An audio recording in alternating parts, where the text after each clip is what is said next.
Hey, what's happening, Lake Point students? If you joined us last week, then you know that we began to engage the conversation. To engage the conversation so that we, as the body of Christ, can begin to take a stand against racism and acts of inequality in our country today, as well as over the years past. We want to be sure that you know that we care and that we are listening and are ready to act as the unified body of Jesus. So it's important for us to continue to engage that conversation. Hey, my name's Shane. I have the privilege to serve as one of our student pastors here at Lake Point, and I'm here today with my friend Deyreck. And so, Deyreck, tell me about Deyreck, bro. Like, if somebody were to say, "Who's Deyreck?" Tell me. You know, I like to play football. I like to do wrestling. I like to hang out with friends. You know, like a chill overall person. I'm friends with everybody. I don't belong to one friend group. You know, I try to be nice to everybody. Try to hang out with this and them and them. Tell me about your family. Tell me about like where you're from. Are you originally from this area?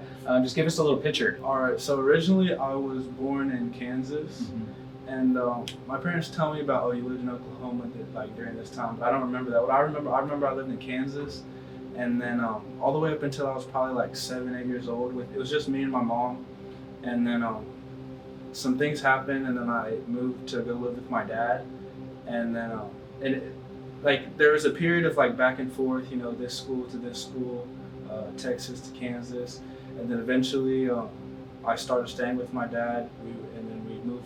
We lived in Plano at first, and then we moved to Rowlett, and then now here I go to Rockwell High School. Okay, there you go. So talk to me about like that initial move, kind of to the DFW area, the middle school that you kind of jumped into is a brand new environment for you. Well, yeah, it was really brand new because back in Kansas, you know, it was a predominantly black neighborhood, so you know, people, they talk different there, they act different, they do different things. Everybody goes outside, they do different activities. Then moving here, it was kind of like you had to learn to, you know, talk a different way. You had to learn to act a different way because this is a predominantly white area.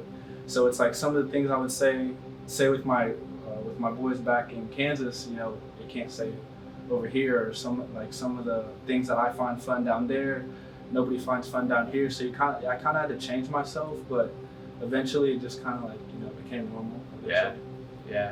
Well, obviously, you know, for us, we go, man, that should never happen, which is why we're having this conversation.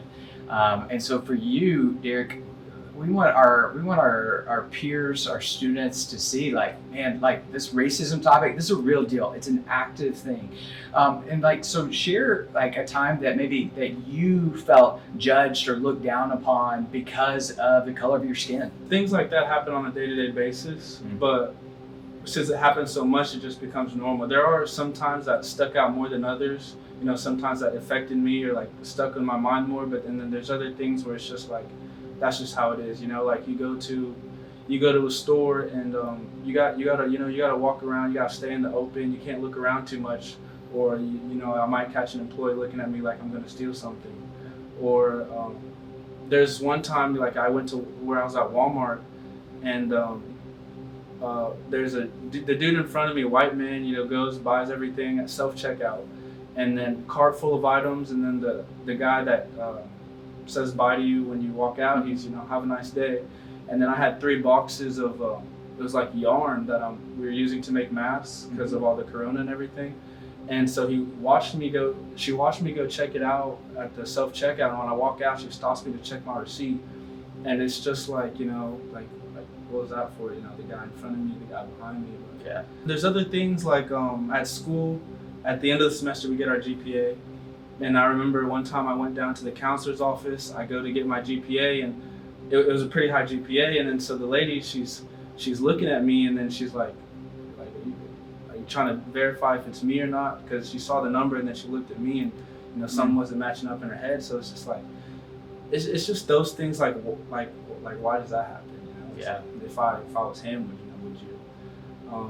That's just like just a couple of things day to day. And then one time that I'll always remember is it was me, my stepmom actually. She's a white lady, and then me and my dad, my stepmom and her daughter. Her daughter's mixed, and we were driving to we had took like a little road trip to Kansas for some work, and then we stopped at this gas station in a small town in Oklahoma, and then there's a big bus full of like just a bunch of white boys got off the bus, and we walked in and they started looking at us weird. They started muttering some things under their breath, and you know it's just a bunch of boys, you know, so I wasn't afraid of anything that actually was going to happen, but it makes you feel really uncomfortable just to walk out into the gas station just to get some gas or buy a candy bar or something. Yeah. But a lot of the things that's just how it is, and we just have to adapt to. Yeah, so I mean that's exactly what we're trying to do right now is try to better understand and educate ourselves. And so what would you say to someone like me that's white, that I will never fully understand what it's like to walk in a black man's shoes? So what would you say to our family out there to help us better begin to understand? A good way like we can start is just by listening first before, because right now, just like from what my friends are saying, what I'm seeing on social media, I feel like it's more about this is what I think and this is why I'm right. Mm-hmm. It's more of an argument than trying to understand the other side, trying to maybe see where they're coming from, because it's because one side it's like we've been protesting, we've been discriminated against for so long. So I think it's more about understanding first and just being somebody to listen to. Just like if I want to talk to just being a friend that I can talk to, or somebody to just so you know where I'm coming from. Sure. So what would you say actually to maybe some of our white students out there? To how would they approach one of their friends of color just to ask questions? If you're friends, like really friends, then it's just a matter of asking. Just hey, I've been with everything going on, I just kind of want to talk about a few things, just so I can understand, because I'm white, so I obviously I'm not in your shoes every single day, but I think it'd be a good idea if we sit down and have a conversation about it. And any reasonable person would be like, that's. So I think it's just a matter of just asking. If you're curious, you're curious. It's not racist to ask. Yeah. What's it like, Yeah. No, man, that's great. So we as a church, Deyreck, obviously, we want to do all we can to be unified as the body of Christ, and unification looks diverse. It needs to. That we're all created in the image of God. And so what can we as a church and as a ministry do better to make sure that people of all colors feel welcome and loved in our buildings? This church is a predominantly white church. And then so black people basically say go to a black church.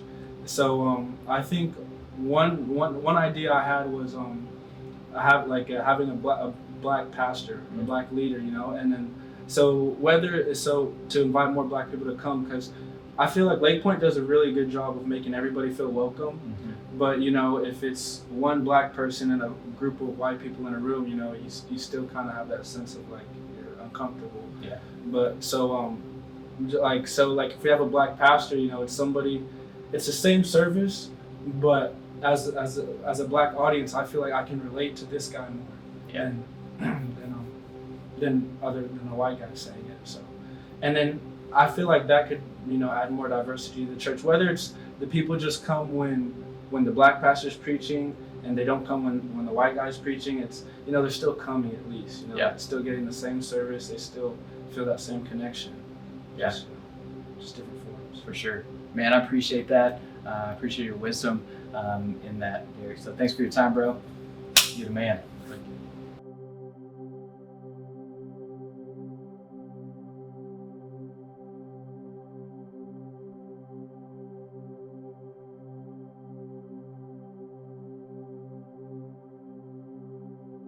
We've actually have one of our former students and current leaders, Stella, with us today. How you doing, girl? I'm doing pretty good. Good. We are so stoked to have you. So actually, I'm going to ask you a couple questions, and just feel free to share your heart and be honest with us and with our students. So just as a amazing, wonderful, black woman of the Lord, what just wisdom and knowledge, advice would you have for our white students in our ministry? I would just say, keeping an open mind of, who's in your surrounding, who's in your friend group. Because there's so many backgrounds, and it's so easy to assume that, everyone in your group, everyone in your friend group, or just people that you're surrounded by in general have the same background and have the same amount of knowledge that you have and have the same experience, without even realizing that, there's so many things that you do on a daily basis that could sometimes be a little bit more harmful to students who don't have the same experience as you. Those assumptions and thinking that they know where you're coming from, when in reality they don't. They have a completely different experience.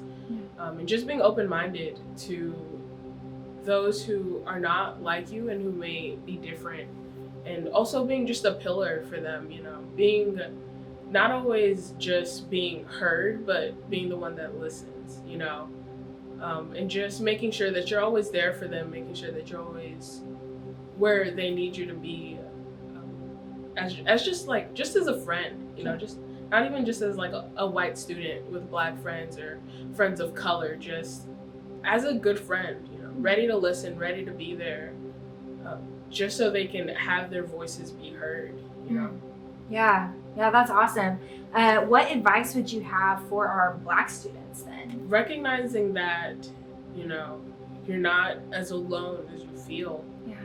There are amazing people here who want you to feel comfort, who want you to feel like the weight has been off of your shoulders, and recognizing that not everything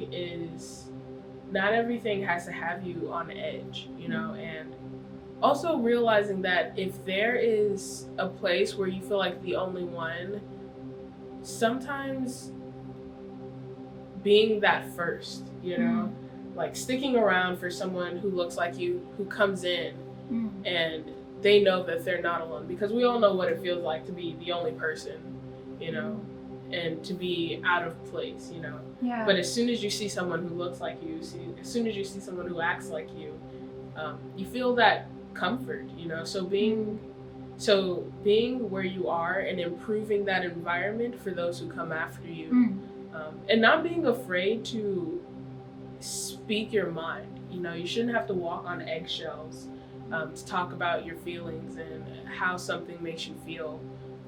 So just recognizing the power that you have and recognizing how you could help others be empowered, with just your presence alone.